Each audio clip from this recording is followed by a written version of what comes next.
Bank వెళ్తే అర్థమైంది మేము ఎంత దారుణంగా మోసపోయామో. ఈ మధ్య రీసెంట్గా షాప్ పెట్టాం కదండి, అయితే మనకు దొంగ నోట్ అయితే వచ్చింది. ఈ 100 రూపీస్ నోట్స్ని తీసుకొని బ్యాంక్లో డిపాజిట్ చేద్దామని వెళ్ళామన్నమాట. సో ఇంక వేరే చిన్న పని కూడా ఉండింది. సో అక్కడ బ్యాంక్ డిపాజిట్ మిషన్లో ఈ 100 రూపీస్ నోట్స్ పెట్టగానే అతనైతే ఒకటి ఫేక్ నోట్ ఉందండి అని చెప్పి బ్యాంక్ అతనైతే దీన్ని ఫేక్ నోట్ అని రాసిచ్చారు. అస్సలు కనుక్కోలేం. చూసారా, రిజర్వ్ బ్యాంక్ అనే ఉంది, అన్నీ ఉన్నాయి.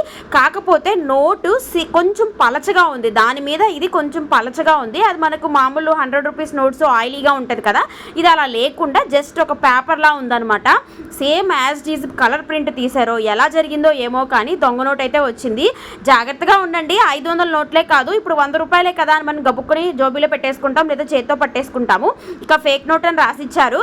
ఇదైతే మాకు షాప్ దగ్గరికి ఆటో అతనైతే ఇచ్చారండి. ఎవరో ఆటోలో వస్తూ ఇచ్చేసి వెళ్ళిపోయారనమాట.